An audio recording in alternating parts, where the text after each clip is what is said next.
Hi guys! Kita nyo naman, Pasko na. September pa lang yan. Pero Pasko na kaagad sa SM. Sunday pa lang ngayon guys. At grocery day. Kaya eto, mag-grocery muna ako. Ayan. Pasok tayo guys.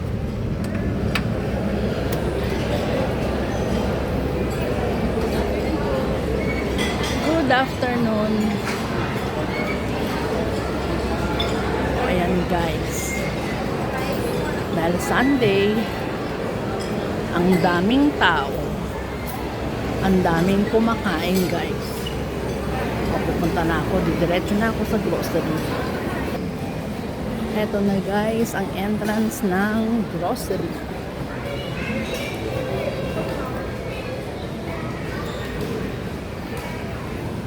Grocery na tayo. Kukuha ako ng card.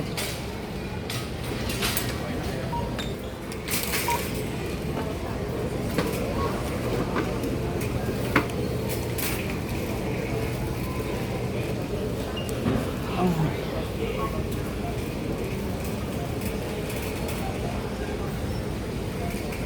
Oh, ayan. Oh, ayan na guys. Mag-uumpisa na ako mag-ikot.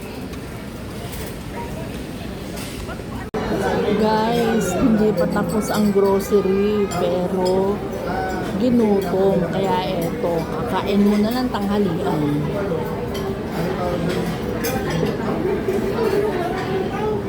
Ayan. Ano kaya ang makain? Ang hirap mamili. O guys, mamimili muna ha, o order muna ha, mamaya tayo ulit. Eto guys, ang noodles. Ito yung chami. Sarap ito. Guys, ito ang aming buttered chicken na walang butter. Ni-request namin na huwag lalagyan ng butter. O, saan ka pa? Tama na isang rice. Hati na lang kami. Kasi meron namang noodles. Guys, eto naman ang aming dessert. Ayan. Avocadorya.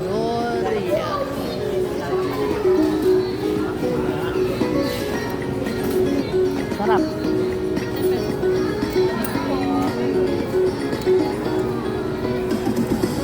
Oh guys, eto ng avocadorya. Tikman ko nga.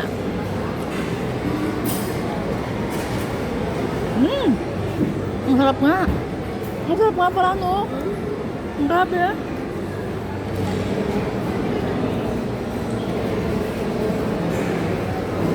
Ang sarap niya, guys.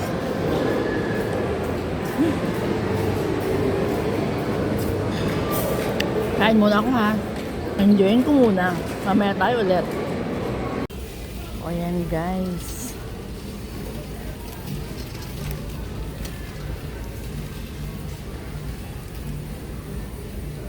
Back to grocery na kami. Tapos na kami mag-lunch.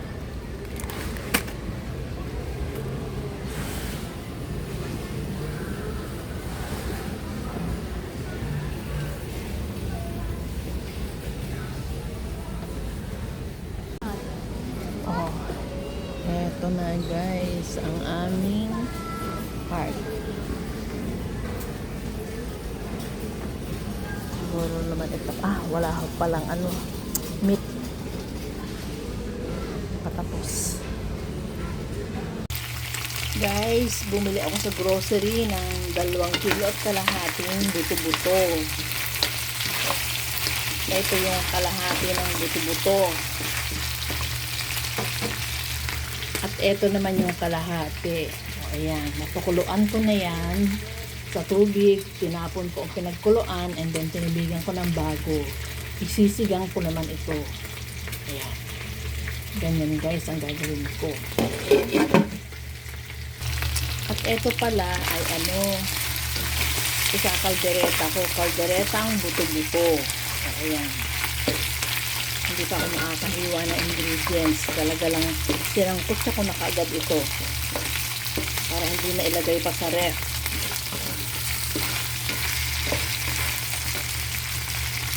Eto guys, ang Korean radish. Kita nyo naman, yung ganyan lang kalaki yan.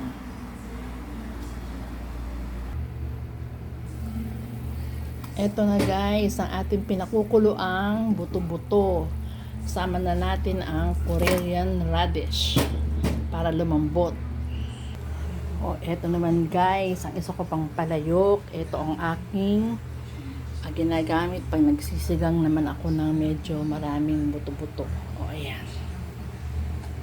Mainit na siya. So, ilagay natin ang ating sibuyas. Ayan guys, parang ginigisa natin ang sibuyas pero walang mantika. Ganyan ako kung magsigang. Sigang ng hipon, sigang ng isda, at sigang ng buto-buto. O, eto guys, lagay na natin ang ating kamatis.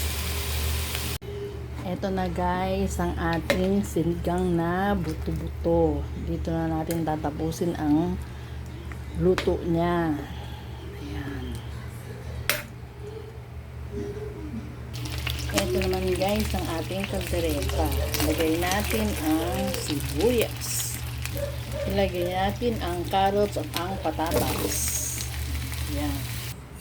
Guys, eto ang sampalok na pinakuluan ko. Yung fresh na sampalok, pinakuluan ko, then dinurog ng ganito, then sasalain. Siya ang gagamitin kong pangpaasim sa sinigang na buto-buto. Sarap yun. Ayan guys, lagay na natin ang ating caldereta sauce. Meron na yan pickles, peanut butter, at liver spread. Ito na guys, ang ating caldereta. Lagay natin ang bell pepper. Mamaya natin siya haluin talaga. O ayan guys, nilagay ko na ang sampalok.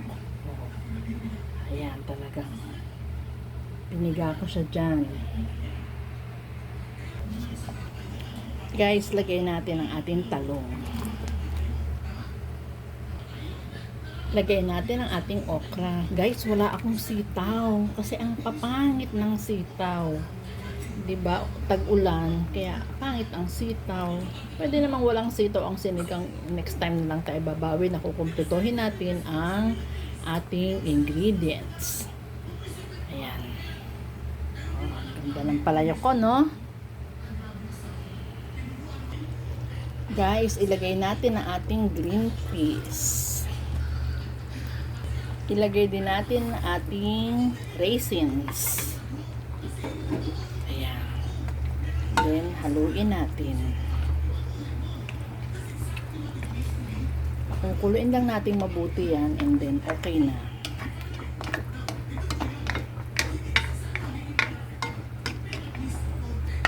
Ayan guys, ito ang ating kalderetang buto-buto. At eto guys, inilagay ko na ang kangkong. Ito ang final ingredients. And then, okay na to. So, nag-grocery tayo. Pagkaka-grocery, umuwi. And then, pag-uwi, inayos ang grocery, nagluto. At eto ang ating naluto sa ating ginrocery. Sinigang na buto-buto at kalderetang buto-buto. Sarap, ang bango. Okay, bye. Thank you for watching. See you next time. Bye.